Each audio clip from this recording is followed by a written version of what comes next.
Good evening, friends. Prepare for 4 terrifying Alaska horror stories. I'd love to know where you're listening from. Please tell me your city and the local time in the comments. Subscribe to the channel and leave a like. Now settle in, make yourself comfortable, and feel the fear.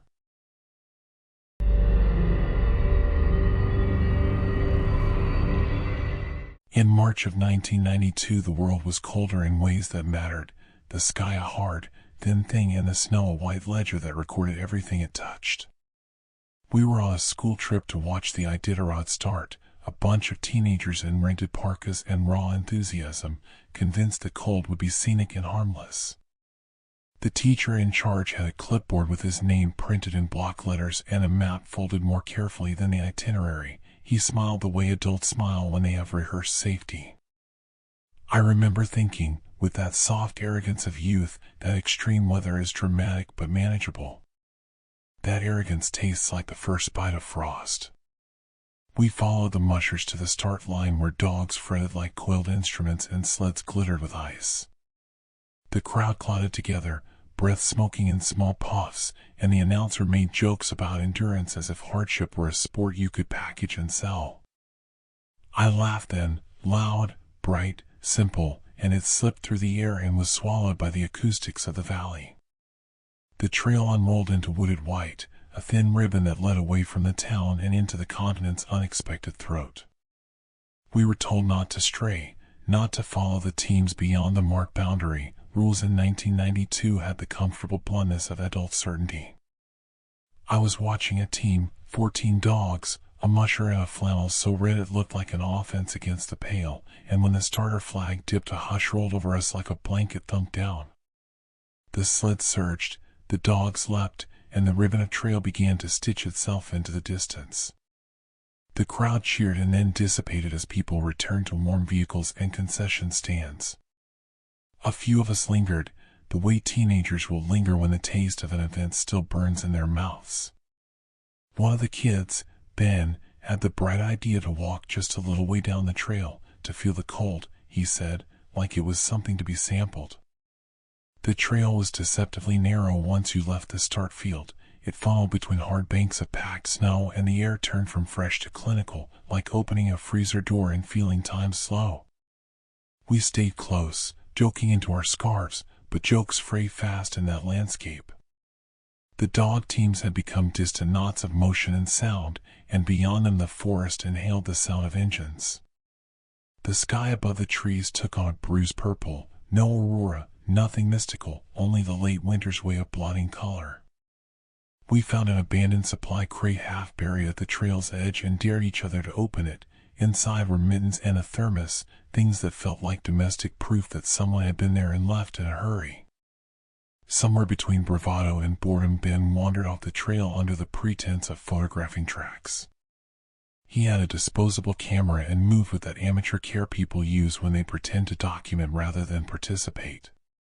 He called to us in a voice that had lost its joke. Something in the cadence warned me before I could see him, an alarm bell beneath snow.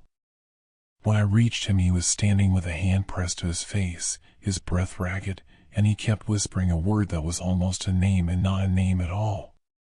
His hands were shaking and there were prints around him that didn't match any boot I recognized, small, staggered, like a line of fingers dragged in sequence through powder. We joked at first, nervousness leaning on gallows humor, but the laughs were brittle. Ben said the dogs had paused and looked back at him, that their muzzles had been covered in frost that looked like salt, but he couldn't say why that mattered. He showed us his camera, a frame exposed by accident, a smear of white and shadow halfway down the roll. When we looked at the photo strip in the small plastic viewer, it suggested something wrong, a smear that might be a face, or a tree branch, or nothing at all, but the smear had the awful symmetry of an eye socket. I remember the wash of irrational possibility that rushed through me. What if the trail keeps things? What if the snow conceals more than it covers? We turned to go back and realized the landscape had shifted. The trail, which we had followed unthinkingly, no longer lay like a promise ahead. There were more prints than there should have been, boot prints overlapping boot prints, dog paws turned in directions that made no sense. The edges of the trees seemed to lean in, black and patient, and the wind picked up in a way that sounded like someone shuffling papers. The cold had a new quality. It felt observational, like an audience taking notes. My cheeks tingled with the primitive terror of being watched by something patient and systematic. Ben whispered that the musher's red flannel had looked wrong from the back, as if stitched from shadow. The three of us clustered together, a small comet of breath and wool, and attempted to follow the trail back to the field. For a while we moved with the efficient panic of people who know a town and believe in pathways. Then a sound cut through, the high, thin keening of a dog, and not one dog but many, layered like a choir. The sound was too close. It breathed with a distant, mechanical thump that might have been a snowmobile or a heart, and the forest answered with a hollow that made my teeth ache. The world narrowed to a pinprick where I felt a decision lift in my throat, to run, to call, to try and make the adult world hear. The keening folded into my bones. It wasn't a single dog crying, it was a spool of voices, layered and off rhythm, like hearing a radio with multiple stations bleeding through. Feet stamped in the snow around us, some were ours, frantic and skidding, others were too light, delicate almost, leaving prints that looked like palm impressions. My breath came ragged and sounded foreign in my ears, a small animal trapped in a throat. The three of us shoved forward because movement felt like a rebuttal to fear, but the trail dissolved under our boots as if the land were eating a map. Ben's camera rattled in his hand. He whispered that he'd seen something moving behind the teams, something that walked like a person but did not disturb the snow the way a person should. At the time I wanted to believe wind and tiredness and a lens fooled by glare. I wanted the world reduced to understandable variables. But the air tasted like metal and distant things, like a freezer that has swallowed screws. My scalp tightened with the thread of rational thought unmoored by a smell. The forest pressed close, branches scraping our jackets like curious, slow hands. From somewhere deeper came the muffled rumble of engines, a sound both promising and threatening, the return of adults, perhaps, or heavy machines searching. We called out, voices braided into the white. At first our shouts were answered with the polite hollowness of the valley, then a voice answered, not an adult, not our teacher, but something thin and elder-sounding that echoed our names back as if checking them off a list. I heard my own name and felt it rearrange inside me, the syllables thinning like linen stretched too far. A sled team burst through the trees, led by a musher whose face was a blurred smear of frost and exhaustion. He didn't slow for us, his eyes slid over like glass. He barked orders at his dogs and they streamed past, a living arrow. We stepped aside, and as the sled cleared I noticed marks on the snow along the runners, parallel grooves filled with something dark that stuck to the edge of my boot when I peered closer. It was not ice, it had a wetness to it that felt older than the day. I tried to rub it off on my sleeve, but the smear held, clinging like evidence. Ben started trembling in a new way, less bravado, more profound dread. He kept saying, "We shouldn't be here," like a prayer. His disposable camera, when he fumbled it to unwrap another frame, produced a strip of negatives already exposed with images none of us wanted to see, a handprint in snow too high to belong to any of us, a face half swallowed by drift, the blurred outline of something hunched near the tree line, like a person folded and waiting. When I looked, my stomach convulsed. The images were not tidy enough to be proof, but were corrosive enough to seed doubt. We pushed on, trying to find the relative certainties of the start field. The path looped and doubled the way a mind pursues a memory and finds walls. Time clogged, minutes stretched into the thickness of gum.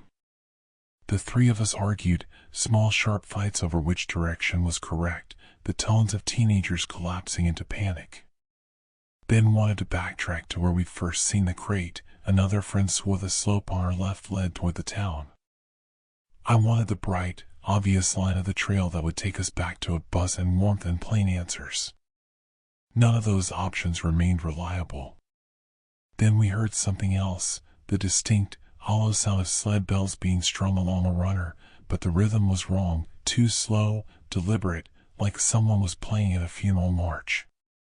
The noise came closer and I could make out a figure moving with a sled that had no dog team visible, only the sled itself sliding as if pulled by some invisible engine.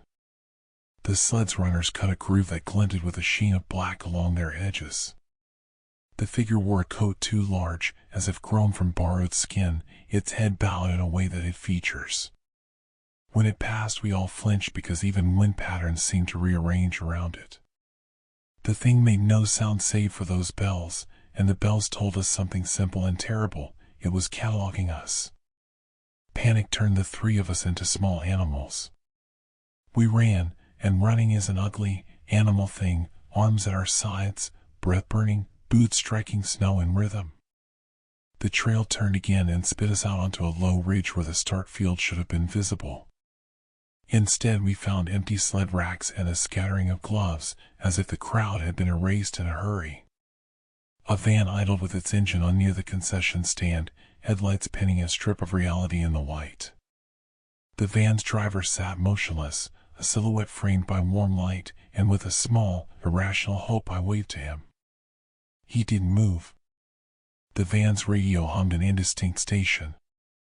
The cold did something to the mind in that moment. It makes details sharper and memories brittle. I could feel my perception sharpening to cope with the threat, sifting for cause. There were explanations that could still be rallied: lost hikers, a trail rerouted, a sled accident.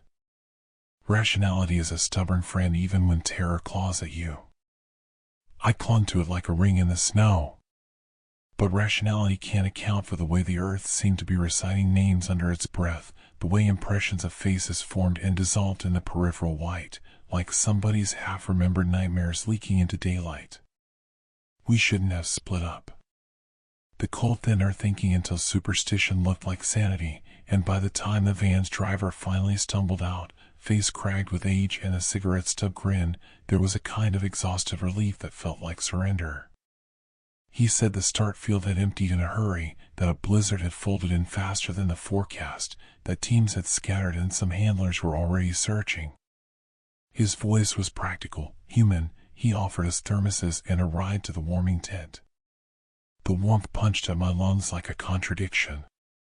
For a moment I wanted to believe. People, explanations, help. Those are the scaffolds that hold a town together. We climbed into the van and the driver pulled away from the ridge as if hauling us from a stage. Beneath the heaters buzzed. The three of us tried to laugh and failed. Ben's hand shook so violently he dropped the disposable camera and its plastic cracked against the floor. He picked it up and stared at the hole in its casing like it was a wound. He said the word again, half-formed, and this time it snapped into syllables that matched the photographs: returned. He said, "It's bringing them back," and the phrase anchored itself in my throat like a hook. The driver took us to the warming tent where volunteers hugged thermoses to frozen palms and tapestries of fluorescent lights hummed like distant beehives. People moved with the practical charity of a town accustomed to weather and loss. We told them a fractured story: the crate, the prints, the sled with no dogs, the bells. Volunteers nodded and their faces folded into the patient lines of people who have heard much and cannot be surprised. A man in a flannel stamped his clipboard and said they would report our sightings to the marshal. He used the word report the way you use a rope, something that tethers. That night the town gathered in the school gym for an after-action thing the adults called a debrief. The gym lights were harsh and unflattering, the kind that reduce rumors to bullet points. Parents came wrapped in coats and disbelief, teachers with grimly arranged faces, volunteers with warm blankets. The meeting had the electric scent of people trying to make disorder legible. The marshal read from a page and the language folded into rational categories: missing, recovered, delayed. Someone in the crowd murmured about tides and currents and how the Iditarod route sometimes schemes odd weather systems that push ice inland. Practical theories, satellite talk, and local lore braided together until the factual and the folkloric were indistinguishable. Then they played Ben's negatives on a projector someone had cobbled together, a washed line of light on the wall, and the gym quieted because images carry a charge like nothing else. They were grainy, overexposed in places, but you could make out a handprint where no hand should have reached and a face half swallowed by drift. The room processed the images with the same clinical hunger we'd seen all night: questions, notes, names. A woman in the front row whispered that the handprint matched an unclaimed mitten cataloged last winter. Someone else said quietly that a body had been found on a shoreline 3 days before, bundled and anonymous. The details stacked and made a plausible architecture for horror. I felt something shift in the air then, the way you feel a tide change underfoot. The marshal asked for witnesses who had strayed beyond the boundary to come forward, and we raised our hands like accused children. He thanked us and promised that search teams would review the area. His calm was the sort that absolves you by action. It sounded like comfort until a volunteer approached and handed each of us a small, laminated card: emergency contact information, instructions for reporting unusual finds, and at the bottom a terse line that read, in official type, "If found by community, report to Marshal." The card felt like a minor ritual, practical, comforting, bureaucratic, but the sentence reached into some place behind my ribs and turned. Days passed with the slow, procedural rhythm of a town mobilized. Search teams went out, families checked lists, and the media, small, regional, spun a thread of narrative that mixed weather with tragedy. Ben became quieter. His laughter had been stripped down to a brittle sound. At night he would stare at his photos and make little, broken maps, connecting images with pencil lines until the paper looked like a network of scars. Once, I saw him walk to the shoreline alone and stand with his hands in his pockets, watching the sea pull things away and then give them up. He spoke softly to the water as if bargaining. Weeks later, the recordings and logs that would have been archived were cobbled together by officials explaining delay and error. The sled with no dogs became a misinterpreted rig used by searchers, the bells an improvised signal. People want explanations that won't make them complicit in a world that catalogs loss. Those explanations are comforting. They are also a shelter for doubt. The more we accepted the practical narratives, blizzard, dispersal, mistaken perception, the less room there was to acknowledge what remained stubbornly unaccounted for, that impressions and images had a way of aligning into patterns that could not be easily dismissed. Ben stopped coming to school. One morning he didn't board the bus.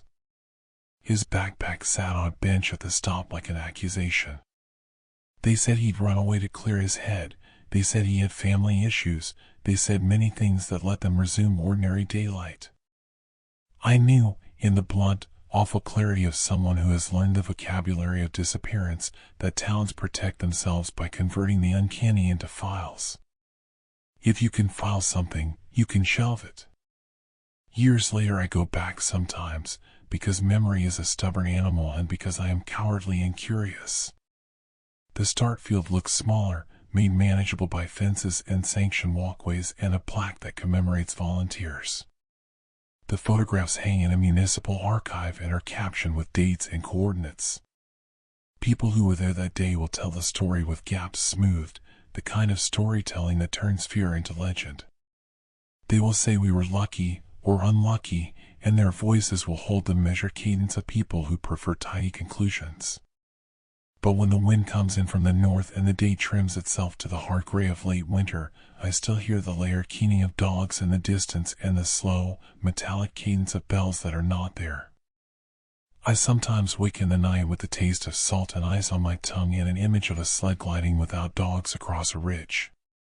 The horror that sits under those memories is plausible: human error, weather, the possibility that people and machines can misread each other and that the land will, in its indifferent way, return what it takes.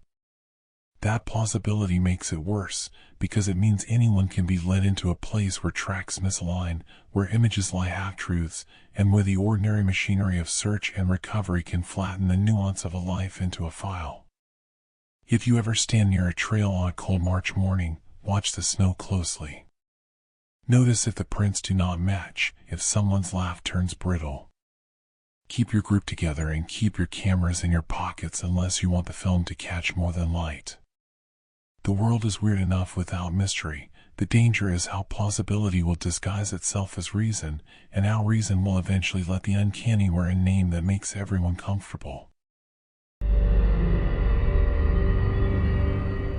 The school sits on the edge of town like a dent in the landscape, concrete and glass hunched against the tundra, and when I stayed late that summer, when the sun refused to die, something about that light felt dishonest. It smeared over the parking lot and pooled in the windows, a thin, jaundiced lumen that made every shadow look like a promise. I told myself I was there for the auditorium, for the stage and the silence, but the truth hunted at the base of my skull. I wanted to see if the world could still surprise me with fear when the sky refused to sleep. I locked the heavy double doors behind me. The click of the bolt folded into the building like a hinge closing on a jaw.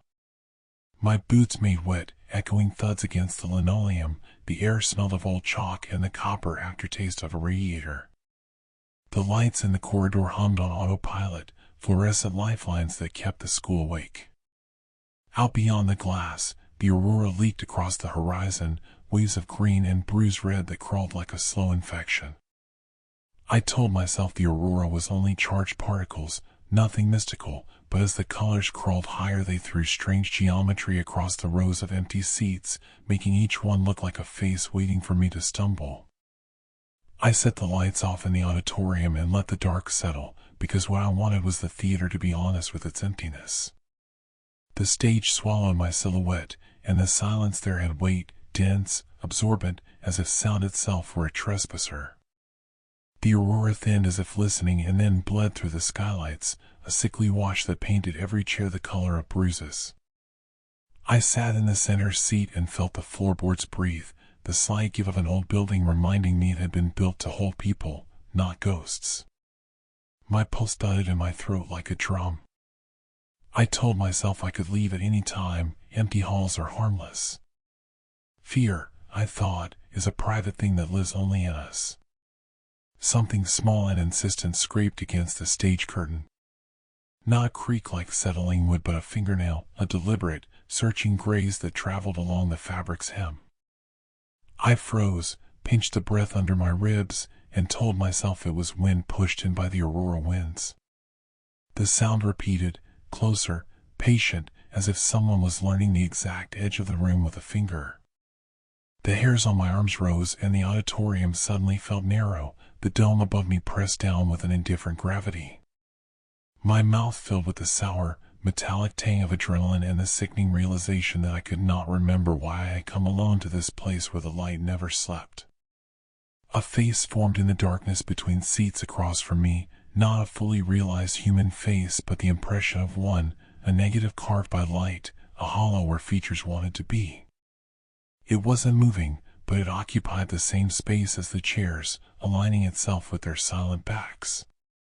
The aurora's red pulse timed itself to my breath, and with each flicker I felt my private history unspool, memories I trusted collapsing into suspicion.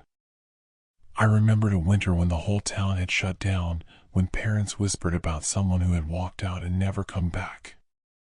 Names surfaced like driftwood and scraped away before I could grasp them. There was a cold logic to that absence, the bureaucratic erasure that came with Alaskan winters, and I could feel it pressing against the edges of my mind. The curtain grazed again, firmer this time, and I realized the sound wasn't coming from the cloth at all. It was coming from the rows just behind me, from the narrow passage where maintenance lights left a strip of visibility like an exposed vein. Footsteps, soft and deliberate, threaded the aisle toward me, barely enough to disturb dust, calibrated to keep my gaze, to map my fear. I told myself whoever it was would step into the glow and I would be able to name them, a janitor finishing late, a student with the same bad taste for solitude. But the footsteps didn't step into light. They stopped at the edge of the center row, and in that pause the auditorium rearranged itself. The exit that had been a rectangle of promise now seemed farther, as if a current had pulled the room inward to keep me from leaving. My throat closed. The air around my face felt thick enough to bite, and something in the dark between the seats began to whisper syllables that sounded like my own name, warped and reluctant. The whispering shaped itself into words I could almost catch, syllables folding into the fabric of my memory until I tasted ammonia and the faint, rotten sweetness of old oranges. My rational mind offered tidy explanations: lack of sleep, the long daylight playing tricks on circadian rhythms, the charged particles of the aurora tinkering with my nerves, but those explanations felt thin, like tissue paper draped over a jawbone. The auditorium was the kind of place that held noise the way a graveyard holds rumor. Once a sound had been made there, it never truly left. It only waited for someone gullible enough to stir it awake. I stood because staying seated felt like consent. The floor slapped under my shoes, each step a small declaration. The whispering followed, not a single voice but a chorus of thin, reedy tones that favored consonants and the way they hurt. T, K, S. The sound slid along my collar and dug into my neck as if someone were reading my skin aloud. Somewhere in the rafters something shifted, metal on metal, and a wind that had no origin in the open air moved through the rows, carrying with it a smell of furnace and old blood. My hands trembled so badly I could barely fumble the phone in my pocket. The screen showed 97% battery and no service, a lie and a comfort at once. I walked the center aisle toward the curtain because the sensible thing to do is always to confront the unknown, to prove to yourself that fear is a solvable equation. The aisle seemed longer than it should, each step expanding the distance to the curtains and making the room stretch like a throat. The seats became denser, their edges sharper, and I had the ugly, animal certainty that the room wanted me to sprint and would punish me if I tried. I half laughed, an ugly plea of sound that did nothing to dislodge the pressure, and reached for the curtain's hem. It was cold under my fingers, but not fabric cold. It had a tensile resistance, like skin that didn't intend to tear.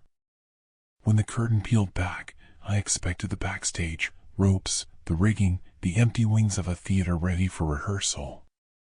Instead, I found a narrow corridor of peeling paint and pipes, an old service passage that bent deeper than it should have, swallowing the aurora's light. My flashlight, what a ridiculous modern talisman, spat a cone of yellow that barely touched the first 5 feet. Deeper in, something moved. Not briskly, not with purpose, but with the patient deliberateness of a thing counting its prey. Heat licked my calves, an unnatural warmth in a building that should have been cool from night ventilation. The whispers climbed into a chorus of near words, names, half-sentences, the echo of roll calls. I heard the cadence of the morning announcements, names called, boxes checked, and a deeper, bureaucratic undertone, dates, signatures, thin administrative handwriting that asserted facts. I felt my stomach knot into a fist. The more I listened, the more ordinary details leached from me, the names of teachers blurred, phone numbers unraveled, and my own birth date felt like a file label someone else could edit. Terror expanded in me like oil, slick and inevitable, as if I were slipping out a document that had been left out on the floor. A figure stood at the far end of the corridor where the light refused to reach fully. It was not distinct, more an absence that had taken the approximate dimensions of a person, like a shadow that had swallowed a coat. It leaned against the peeling drywall with the casual posture of someone who had been waiting for me for a very long time. When it moved, it did so with the careful pace of a custodian folding a ledger closed. I could make no sense of its face, only that it had the suggestion of my own mouth in the way it parted. "You're late," it said in a voice that was my voice slowed down and sharpened to a blade. The words were banal, the kind of thing a teacher might say if a student drifted into class. The banality made it worse. Horror is more corrosive when it arrives like mail. My mouth opened and would not form a denial.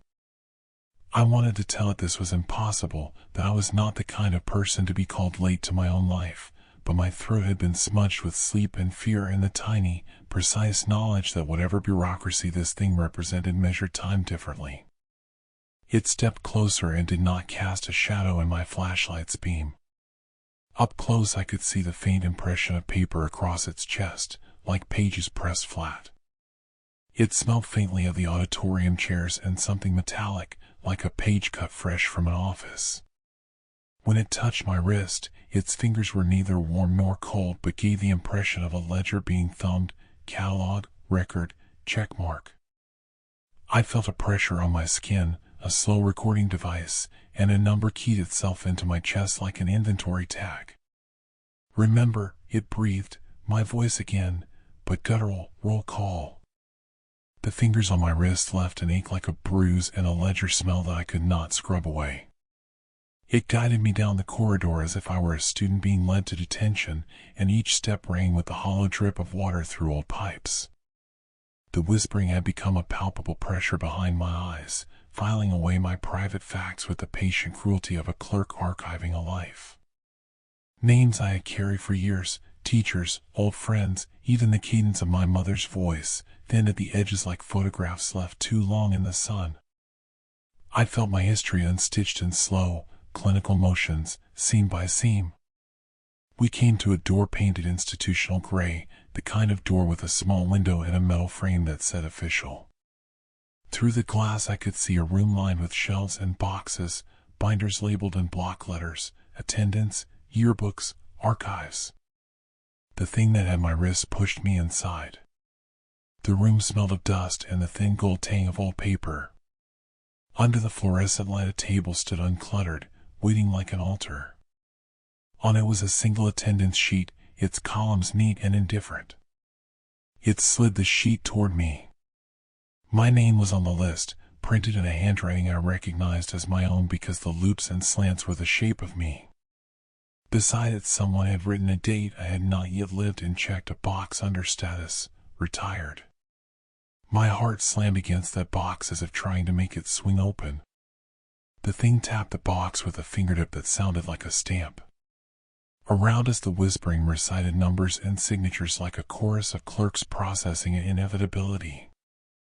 "No," I said, though the syllable came out thin and wet. "You can't, this is records, clerical, this isn't real." The thing tilted its head in a motion that was somehow both inquisitive and bored.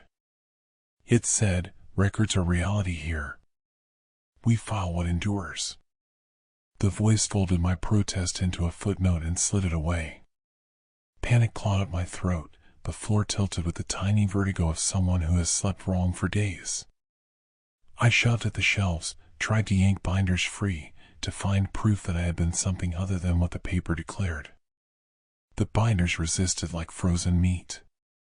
When a spine came free it revealed a photograph tucked between pages, me in cap and gown, smiling in a frame that should have comforted, but the smile was wrong, too wide, too patient. Around the photograph someone had dated my graduation to a year decades hence. My chest seized with the animal certainty that documents could be written forward just as easily as backward. Outside the archive door the aurora thumped rhythmically against the sky, a distant, patient heart. The thing guided me back down the corridor and into the auditorium, where the chairs had multiplied, rows and rows folded into the dark until the building felt like a mouthful of teeth. The center seat I had claimed earlier now crouched like an accused thing under a spotlight. The whispering swelled into the pattern of roll call, names called, pauses for response, boxes checked in the air. The audience, if you could call them that, shifted as if the chairs themselves breathed in time. "You'll answer," it said, and it was not a question but a schedule. My tongue felt thick as paper. I forced out my name and heard it echoed back by dozens of thin, alien voices that clipped the syllables as if reading from a list. Each echo rearranged the heat in my bones, each repetition polished away the private edges until my name felt like a label peeled from a file folder. When I tried to tell them where I lived, what my childhood dog was called, the names of my mother's ailments, the memory thinned into footnotes and then margins. The auditorium recorded me like minutes in a meeting, statement, clerk's annotation, archived. I reached for the door, for the sun that never set, for anything that could be counted on to be outside this institutional logic, but the exit had become a rectangle of distance, always the same distance no matter how I approached. Panic sharpened into terror, even my attempts to escape were being filed, catalogued as behavior. The thing beside me, patient as the registrar of a dead town, touched my shoulder, and I felt my signature appear beneath my name on the attendance sheet as if my hand had moved across paper without my consent. The audience leaned forward. The whisper stitched syllables into a phrase I recognized because it was the form of any bureaucratic erasure, not accounted for. The words sounded like a verdict and like a weather report, inevitable and clinical. The auditorium rearranged itself again, compressing until the chairs were too close to breathe between. My chest tightened, my lungs tried to protest, but the air had been annotated with marginalia and would not answer. In a small, bright crease of memory, I remembered a town meeting years ago where they discussed emergency lists and evacuation protocols, where the lines between absent and unreachable had been drawn with thick markers. Cold logic, I had thought then, a necessary cruelty in a place where winter takes without asking. I understood now, with the absolute clarity of someone watching the sky record itself, that a place can process you into a category and then treat the category as truth. I was being classified away. I felt my name thin to a scrap. When at last the auditorium said my name and the box beside it was marked with a tiny, ruthless check, there was a sound like a page closing in the entire building. The aurora outside dipped and the light across the seat smudged into a uniform pallor. The thing let go of my wrist. I was hollowed and catalogued, a file for a future clerk to read. I walked out of the double doors at a pace that felt like walking through water. The parking lot glared under the aurora, and I noticed footprints heading away from the school, my footprints, fading too quickly, disappearing into the tundra as if the cold itself were blotting ink. Behind me the building hummed, a refrigerator of records, and when I looked back the auditorium windows were blank and unresponsive, like the face of something that had finished its counting. The next morning the town would speak in practical phrases. He didn't answer his phone. He didn't come to work. They would check lists and call names. The principal would shrug with the distance of someone who knows forms, but police would mark him absent. In the weeks after, officials would shuffle papers and move dates, and that machinery would be convincing. The horror I carried was not a ghost with teeth, but a ledger with authority, a bureaucracy capable of making absence a fact. That was the scariest thing of all, that anyone could be unmade by a system of forms, by a town's need to categorize the world into boxes that close. I keep a copy of the attendance sheet now, folded into a pocket of my jacket like contraband. When I lay it flat, the ink seems to swim and set itself into new dates if I stare too long. Sometimes, in the long daylight, I think I catch my reflection in a window, and for a heartbeat I am the one in the photograph, smiling, patient, already filed. Other times I wake and can't remember the sound of my mother's voice. I answer the phone and hear only a clerical tone ask whether I can confirm my details. If you ever stay late in a building where light refuses to die, if you sign your name to a list and expect nothing to come of it, be careful. A place that values order above presence will happily check you off and then treat the check as a reality. Terror is not always a thing that scratches at your curtain. Sometimes it is a small, efficient hand that stamps your life and files it away. If you ever hear roll call in an empty auditorium, answer with everything you have. Don't let them catalog you into a future where your name is just a line in a book. The base looked like an incision in the tundra, square and solemn beneath a sky that never felt like weather so much as a verdict. The school on the installation wore the same utilitarian face as the barracks and the hangar, cinder block, small windows, fluorescent promises. I was there because of routine, an education coordinator covering classes while the contracted teacher flew out for urgent orders, but the kind of routine that lives on bases is a thin thing, paper thin and easy to crease into something else. The alarm went off at 2 in the morning with a civilized difference, not the screaming klaxon of drills but the precise, clinical chime of the base's internal network. It threaded through the speakers like a recorded cough. I thought it a test at first, the sort of bureaucratic tick the command used to remind everyone sleep was optional. I checked my phone. The screen showed base time and a single terse message, all personnel account for. The lights in the hallway came awake in a slow, military sequence, not bright so much as focused, like searchlights for possibility. Outside, the wind ground the distant gravel into a low, patient sound, Alaska sighing in its own language. I left the classroom doorway ajar and walked the corridor because an orderly structure reduces panic. The built-in logic of the place made me believe in procedure.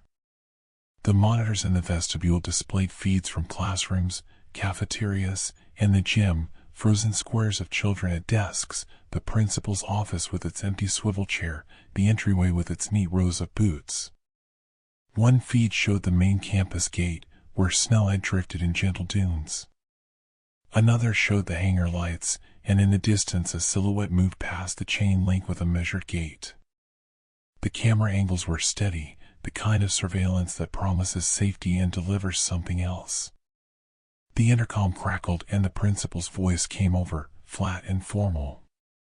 "Head count now," she said. My voice, I startled to realize, the recording matched my cadence so precisely that my stomach twisted. That small, uncanny alignment would have been funny if the rest of the base hadn't woken to it too. Doors began to open along the hallways as teachers shuttered classrooms and families stepped into the fluorescent hum. People moved like the pieces in a machine, and for a moment the world seemed less precarious. Checklists, names, boxes to tick. Then I saw the roster on the monitor, a digital list of students and staff, names with ID numbers and attendance status. One row pulsed a thin, bureaucratic red beside my own name. Someone had updated it while I watched. The cursor blinked where a mouse had clicked. The red meant absent. I felt a small, private panic at the implication and the way the base's systems treated me like data, as if a machine could decide that a human is not present and make it so. I reached for the intercom, the reflex of someone trained to communicate, to restore order with voice, and the mouthpiece answered with a hollow echo that tasted like static. A knock at the classroom door was soft enough to be mistaken for settling metal, but it had the asserted certainty of someone who was supposed to enter. I opened the door and there, framed like an object in a display case, stood the commander. He was off duty in a weather-beaten jacket, eyes small and calm, and a smile that didn't fit the world. Up close his face carried the faint abrasion of altitude, as if the air itself had sanded his expression into something efficient. He nodded at me in that slow, practiced way of someone cataloging another human. "We need to reconcile," he said in a voice meant for forms. His tone had the dangerous clarity of an auditor and the patience of a surgeon about to excise a thing. There was a clipboard in his hands with a paper clipped to it, an attendance sheet printed from the base server. When he held it closer, I saw my name scrawled there, hand-printed in my own shaky pen from earlier that morning, with a note beside it, "Transferred to temporary leave." The words were bureaucratic, clinical, and their simplicity made them worse. They read like an order and like an explanation, like something the base could enact before I could protest. I told him this wasn't right in the way you tell a machine a command was misentered, politely, with the assumption of correction. He nodded, and when he did the fluorescent bulbs over our heads hummed as if in agreement. "Procedures," he said softly, "are for continuity." The word continuity in that setting sounded like a guillotine. Behind his shoulder the corridor stretched into a moth-eaten distance of lockers and exit signs, and I felt the building close its shape around the idea of me as a file to be processed. His clipboard felt like a judge's gavel when he tapped it against his palm. Paper is ordinary until it commands you, then it becomes a weapon. He recited the protocol in a voice that had been honed to remove mercy, verification, signatures, chain of custody. People gathered at the doorway, faces pale from fluorescent light and the thinness of sleep, their eyes already morphing into the blank competence you train for on installations. They asked procedural questions nobody remembered learning how to answer for a living person. Where were you last accounted for? Did you receive deployment notification? Their language was precise, antiseptic, and it turned my sentences into clinical fragments. I tried to explain that I had been here, that I'd signed in, that my keys clinked in my pocket like evidence. Every assertion slipped on the base's machinery, files, server logs, a cache timestamp that contradicted me by seconds, and landed in a clerk's inbox as an anomaly to be resolved, not a human to be believed. The commander folded his hands and smiled like a man cataloging a specimen. "We run tighter here," he said. "We can't carry ghosts."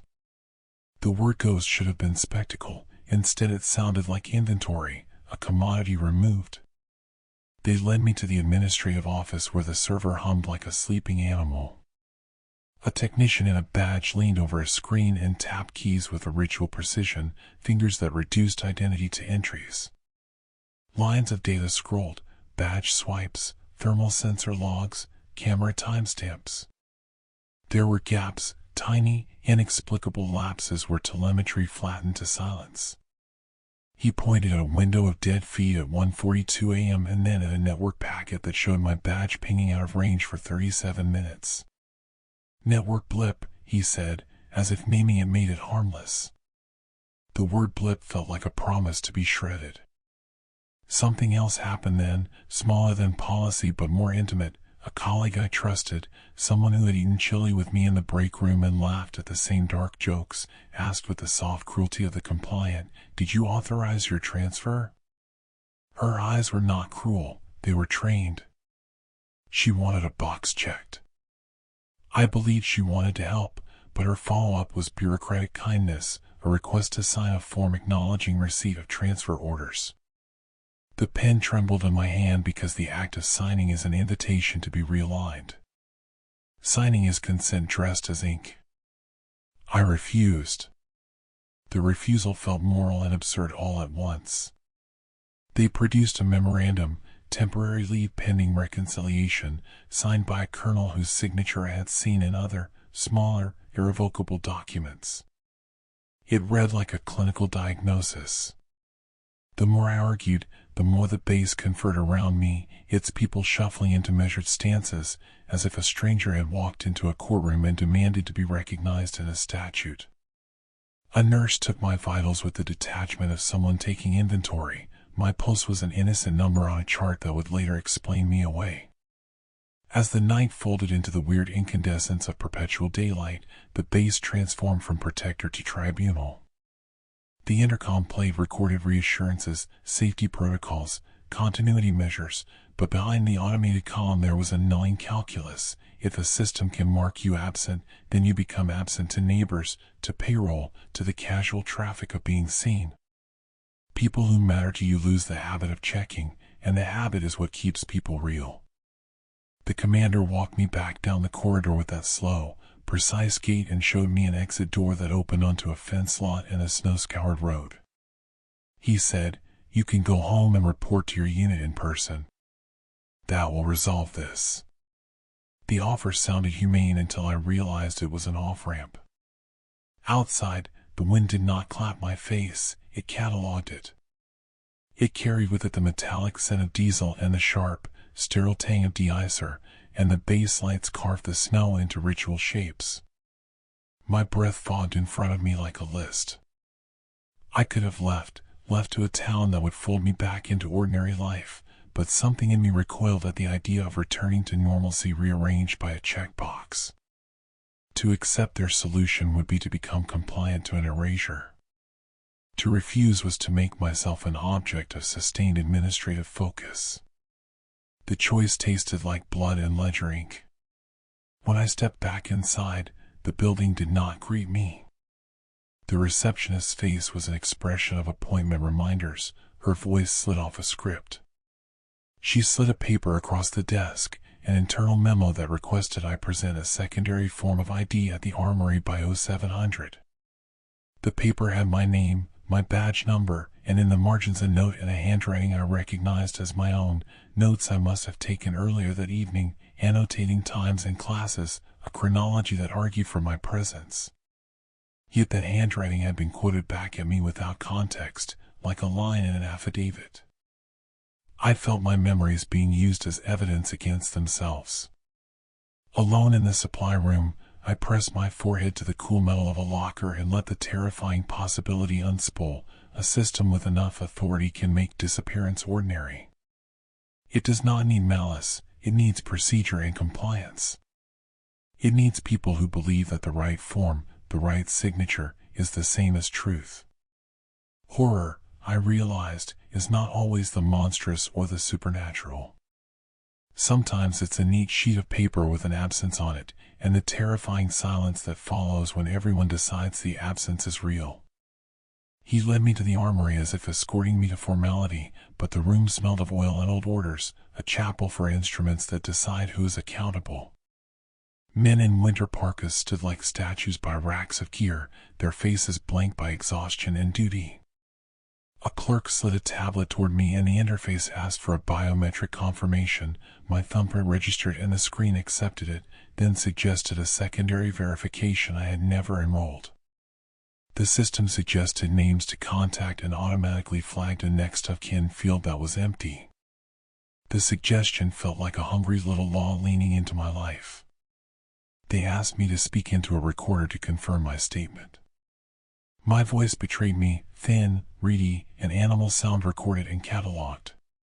Each recorded sentence felt like sealing an envelope containing me. When I carefully outlined my timeline, where I'd been, who I'd seen, the absurdity of a transfer I hadn't authorized, the recorder simply appended my voice to the file and stamped it, statement received. In the monitor's corner a progress bar crawled forward, and with each percent a part of my ordinary existence was being translated into data points, into entries that would make me legible to payroll, to medics, to neighbors. Documentation is a machine that grinds people down into fact. The commander offered me a final, clinical courtesy, a copy of the memorandum that would go into my personnel file. It was printed on standard paper, the kind 1,000 offices use, but the words on it had the weight of a verdict. Transferred to temporary leave, authority, command. A signature curled at the bottom like an executed plan. I tried to tear it in half and found my fingers stiff, like someone else's, the paper resisting as if to say this was not personal but administrative inevitability.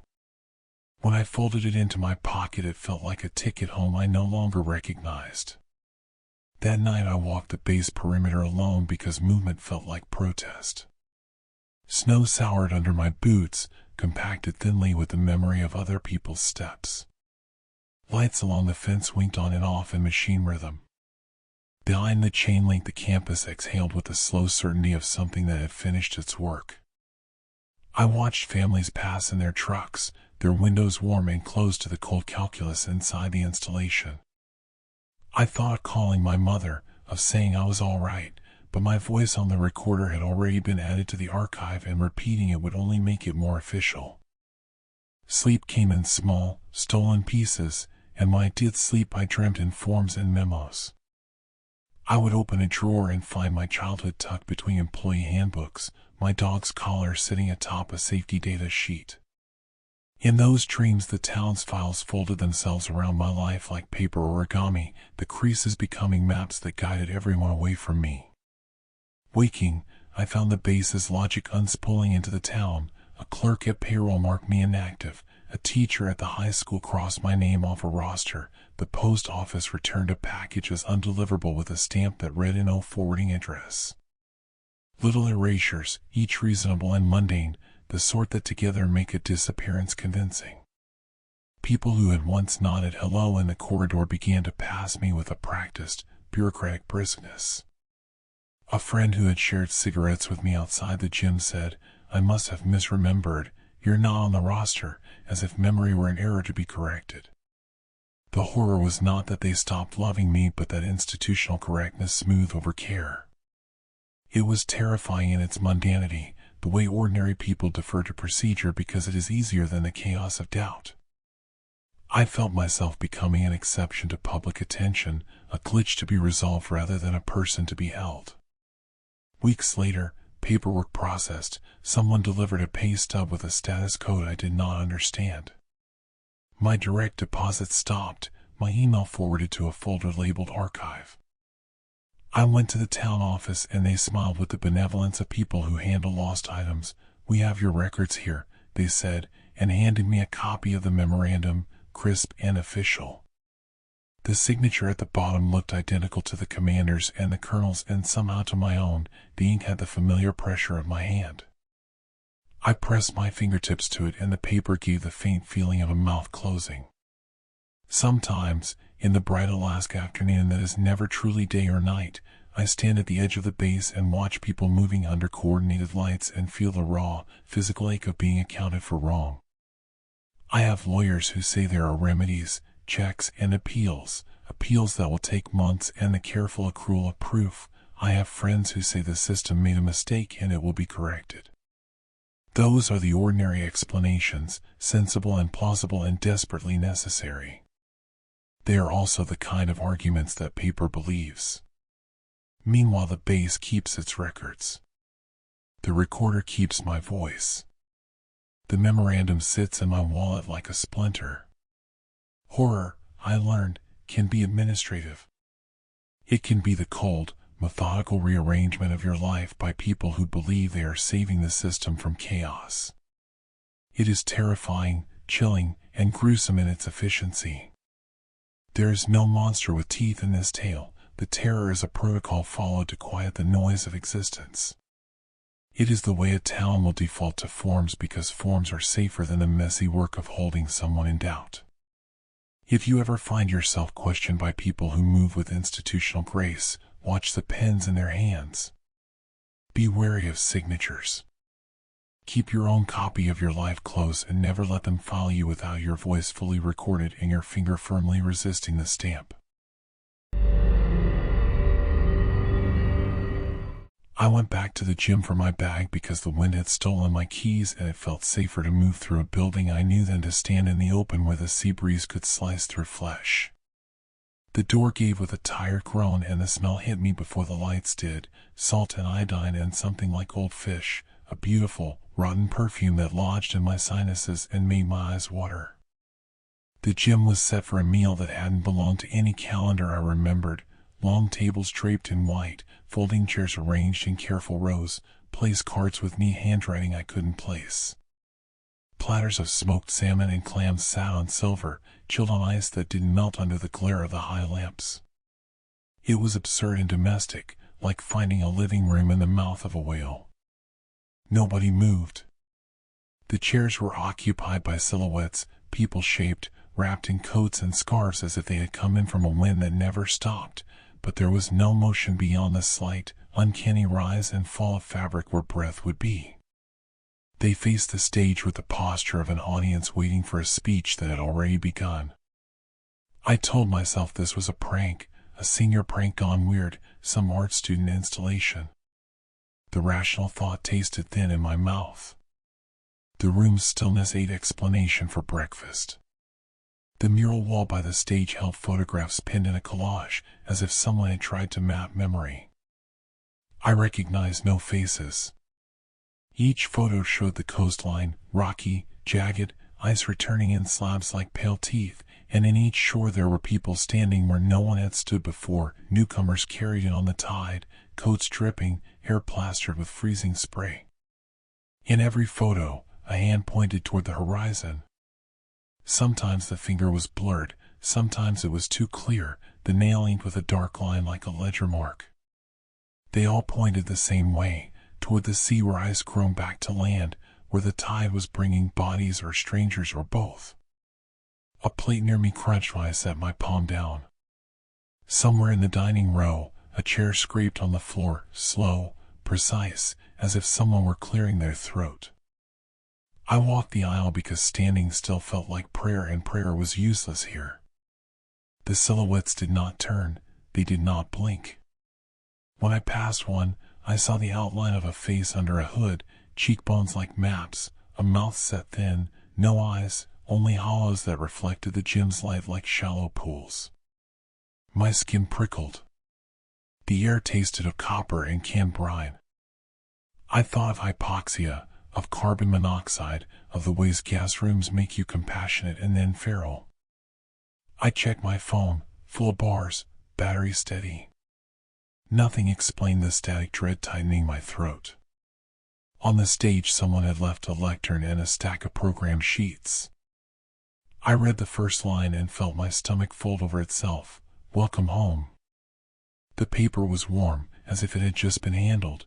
My fingers picked up a smear of salt that might have been sweat or might have been something else. The whisper of the HVAC was like a distant ocean. Behind me, the gym doors were shut, not locked but sealed by the hush. When I turned to open them, the handle was cold and did not respond at first, the latch sticky like someone had slid a palm across it and left a print. A voice came from the back, low and communal, not spoken so much as declared, "Sit." It came from every throat and from none, a current under the air. My knees answered before my brain did. I sat and the chair took my weight with a sound that matched the closing of a book. The platters glimmered. Something, moved through the aisle with a bowl and a ladle as if feeding ghosts. The ladle scraped metal that was wet with broth. The scraping made the hairs along my arms stand straight like antennae. When a cup was set in front of me, steam rose and carried a smell that should have comforted: seaweed and broth, the essence of coastal soup, but beneath it the aroma had a sour edge, like milk left in the sun. I lifted it because hunger is a small, stubborn necessity, and the first swallow unfurled heat and nausea in equal measure. It was delicious by rights, the kind of thing you could make when you want someone to remember home.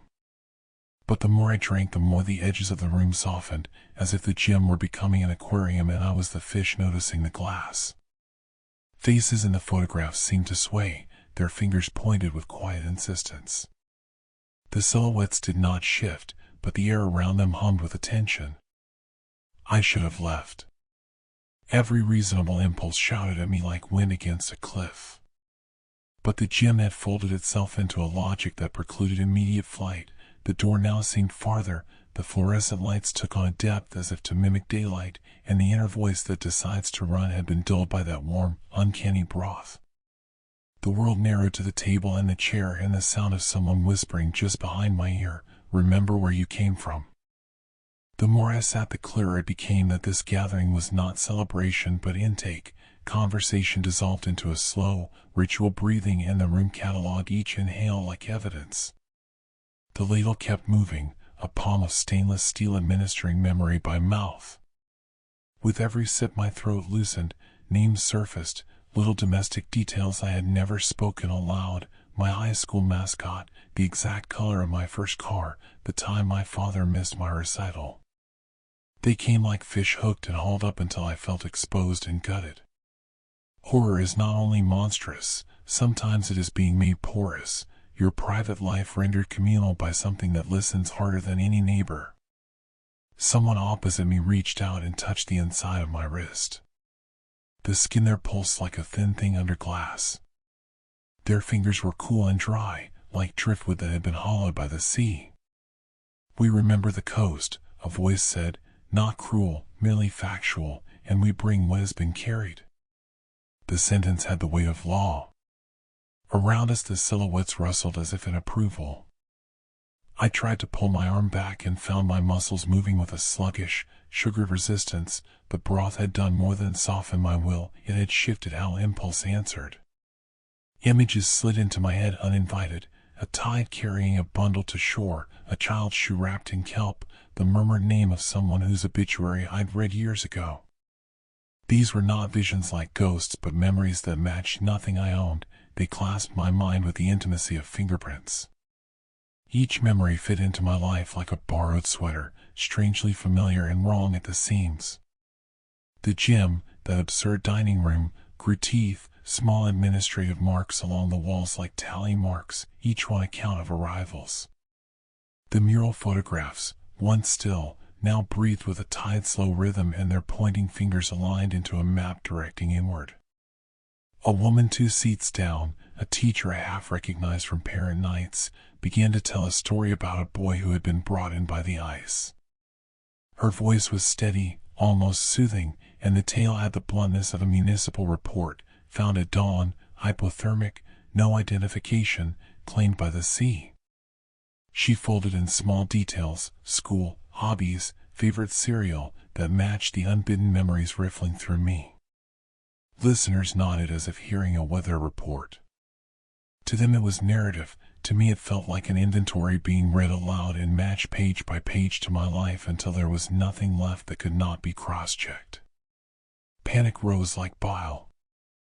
I stood, but my legs were slow to obey. The floor seemed lubricated with a thin, invisible film that made vainglorious movement difficult.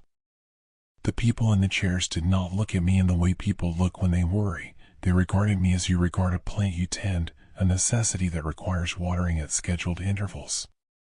The headlamps above the stage hummed and focused into a single, surgical rectangle aimed where I stood. A man with a clipboard, real, human, and horribly competent, stepped into that light. He smiled the way men smile when they've reduced a problem to a box ticked. "We bring back what the sea returns," he said, flipping pages as if reading off a ledger. "We welcome them home so the town can remember where to place them." His words were civic, sterile, and the horror nested in their civility. This was not some inexplicable curse, it was process. The gym's ritual could be explained by supply chains, by municipal efforts to identify the lost, by the ancient human need to make the unaccountable known. The explanation did not comfort, it sharpened the terror because it meant any of us could find ourselves in the same ledgered fate if the tide and paperwork aligned. I demanded to leave, my voice thin, cracked with the salt of the broth, and a dozen hands reached out to steady me as if I were faint. They did not restrain me with force so much as with the polite, immovable consensus of people who believe in the benevolence of procedure. "Sit," the chorus murmured. "Tell us." The request was not a plea but an instruction tied to care. Their civility was a noose. The ladle scraped again and the soup steam rose, carrying with it a taste that made my teeth ache with curious nostalgia. I realized with a sick, animal clarity that the gym expected testimony. Testimony would make me legible to the narrative they preferred. When I refused, voices shifted from soft to officious. A man in a faded parka read from a sheet, "If you cannot provide sufficient identification, community protocols will apply." The phrase landed like a verdict. The woman who had touched my wrist traced her thumb along my pulse and then along a printed card she produced from a pocket, my name typed there, accompanied by details I had not written. They set the card on the table between us like a contract. The gym narrowed, the hallway doors seemed to recede, and the photographs on the mural leaned in as if to peer at the print. I felt my life being appraised, item by item, by people whose aim was not malice but the tidy closure of a coastal town that must explain its losses. They folded me back into the chair with the politeness of people passing a cup at a wake. The ladle came again, and with each scoop the room lowered my defenses like tidewater softening kelp. Names spilled out of me in a slow, embarrassed cascade, addresses, anniversaries, the color of my mother's porch trim, things I had no intention of offering and yet could not stop supplying. Each confession was received with a small grateful sound, as if I were returning a misplaced belonging to its owner. The gratitude made my skin prickle with shame and something colder. When I tried to reclaim a detail, insist that a memory wasn't mine or that a shore belonged to someone else, they produced documents. A laminated sheet with a photograph, a notation of where a body had been found, a police report with a timestamp. The paperwork was banal and precise: chain of custody, identifying characteristics, witness statements. It read like civic hygiene. The man with the clipboard matched each line to what I had said until there was only one possible conclusion. The math added up. The ledger insisted. My memory could be categorized and thus folded into public record. They offered me a choice framed in the comforting language of assistance: help us confirm the details so we can return you to your life, or accept our identification so the town can close the matter and care for your unclaimed things. There was kindness in the phrasing, an appeal to restoration, but the choice was a trap that assumed consent is the same as truth. I thought of my mother and the slow, earthbound necessities of bills and mail and all the small bureaucracies that anchor a person to the world. I thought of protest, of lawyers, and time. But the gym's air had already rewritten my reactions. Each minute I argued, more faces relaxed into the comfortable certainty that someone else would do the work of living for me. When I refused outright, the demeanor around the table adjusted into administrative tenderness. They said, gently, that people who refuse often change their minds later when the shock wears off. They offered me a ride to a motel and a packet of forms to sign in the morning. The packet would be my paper life. I left with a paper cup of broth and the faint impression that I had been given back the outline of myself. Outside, the cold hit like truth. The night smelled of salt and diesel and the distant grind of a boat returning to port. I slept in a motel room whose decor was a dated promise of safety. Dreams folded into reports, a hand folding a map, someone stamping a name. I woke with a memory of a child's laughter that belonged to a funeral procession I had never attended. At breakfast, the clerk handed me an envelope with a printed notice, "Community Assistance Complete." It contained a photograph of me, taken that night, posed in the chair, and a short summary that read like a municipal obituary for a life that had not ended, identified, released to community care. The word released had the flatness of an airlock. In the days that followed, the world arranged itself around the assertion. My workplace updated its roster, friends checked their calendars, the school board filed a community report about increased coastal recoveries and the humane protocols the town had adopted. When I called my mother, she answered cautiously, like someone who had rehearsed a visit with a stranger.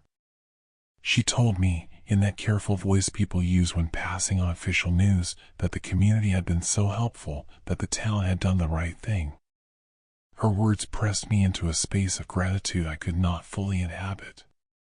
There were practical wounds, lost direct deposit, a frozen email account, a forwarded voicemail that sounded like a recorded condolence. I spent weeks reconstructing myself across counters and clerks, fighting for a birth certificate, for payroll, for the ordinary scaffolding of being someone. Each successful reclamation cost time and dignity. The deeper cost was quieter, the feeling that memory had become porous, that the town's narrative had sipped at me and left imprints I could not wholly remove. Sometimes I would reach for a recollection and find instead a photograph from the mural, my fingers tracing someone else's shoreline. The most insidious effect was the way people began to answer for me. A neighbor would say, "He's had a rough night," and hand over a casserole. A coworker would make an appointment for me and check me in. A counselor would fill a form with my concerns. Their care was real and practical, but it came with an unspoken assumption that the bureaucracy of the town had set the terms. I became dependable and managed, monitored in ways that felt secure and strangely claustrophobic. It was easier for everyone else to accept the tidy story than to tolerate the messy ambiguity of my insistence. Months later, while walking the coastline where the gym's photographs had been taken, I found a small cairn of stones and a scrap of fabric wedged beneath. The tide had left it like an offering or an accusation. In the wet sand I saw footprints, one set overlapping another, leading both away from and toward the sea. The sight was a polite little violence, evidence that the shore records its comings and goings with indifferent accuracy.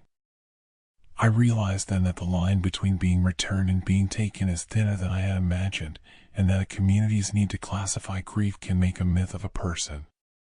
There is no final monster in my story, no jaw or talon to name.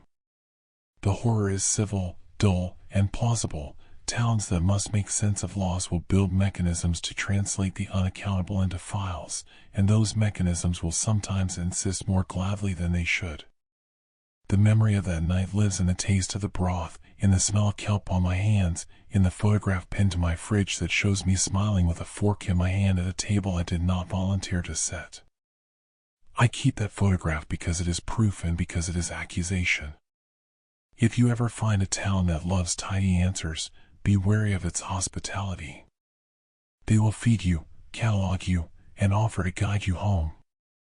Their care can be as terrifying as any storm, a gentle, administrative horror that might happen to anyone who washes ashore, literal or otherwise. Hold on to the names that are yours. Hold them tight enough that a ladle cannot fish them from you.